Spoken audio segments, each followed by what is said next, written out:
আমরা আজকে যে অনুষ্ঠানে একত্রিত হয়েছি এটা সিরত সম্মেলন। নবীজির জীবনের দুইটি দিক, একটি হচ্ছে সুরত আর একটি হচ্ছে সিরত। সিরত অনুকরণীয় আর সুরত প্রশংসনীয়।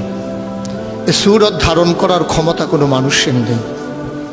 শামাইলে তিরমিজির হাদিসগুলো যখন পড়তাম, হৃদয়ের আয়নায় একটা মূর্তি দাঁড় করিয়ে নিতাম, একটা অবয়ব দাঁড় করিয়ে নিতাম, একটা আকৃতি মনে মনে কল্পনায় ভাসিয়ে নিতাম। চাইতাম আমিও যদি এমন হতে পারতাম, কিন্তু যা হবার নয়।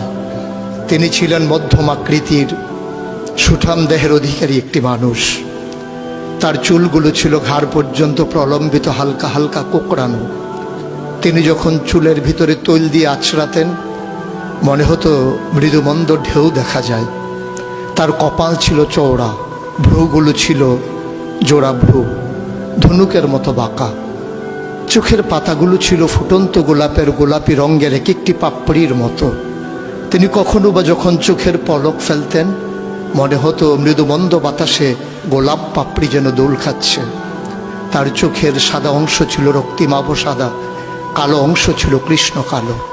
তার নাকটা ছিল খাড়া, নাকের ছিদ্রগুলো ছিল ছোট ছোট। নাকের নিচে ছিল সরু চিকন গোঁফ, গোঁফের নিচেই সেই গোলাপি রঙের ঠোঁট।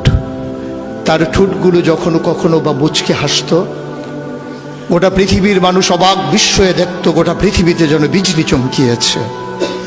তিনি কখনো বা যখন এই রাস্তা দিয়ে হেঁটে যেতেন, 1 মাস পরেও কখনো যখন সাহাবা হাঁটতেন, তার গায়ের জান্নাতি গন্ধ তারা পেতেন। মায়েরা উম্মাহাতুল মুমিনিন যারা, তারা নবীর যখন কখনো এই ঘামে ভেজা শরীর নিয়ে ঘরে ঢুকতেন, কপালের ভিতরে মুক্তোর দানার মতো ঘামগুলো যখন জমে থাকত, মায়েরা ছোট্ট শিশি খুঁজে সেই ঘামগুলো শিশিতে ভরে জমা রেখে দিতেন, কখনো বা ঈদে কোনো অনুষ্ঠানে যেন আতর হিসেবে ব্যবহার করতে পারেন। এই সুরত ধারণ করা কোনো মানুষের সাধ্যর বাইরে। কখনোই কোনো মানুষ এই সুরত ধারণ করতে পারবে না চেষ্টা করলেই। কিন্তু তার সিরত যেটা অনুকরণীয়, অনুপম আদর্শ। তিনি এসেছিলেন এই জন্যে, ওয়ামা আরসালনাকা ইল্লা রাহমাতাল লিল আলামিন। তিনি ছিলেন রহমত গোটা ধরনীর জন্যে।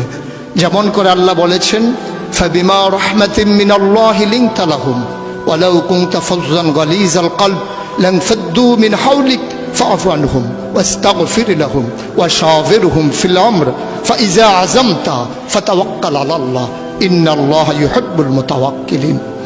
তিনি এসেছিলেন তেমন করে। কেন তাকে পাঠানো হয়েছিল? আল্লাহ নিজেই বলেছেন, লাকাদ কানা লাকুম ফি রাসূলিল্লাহি উসওয়াতুন হাসানা।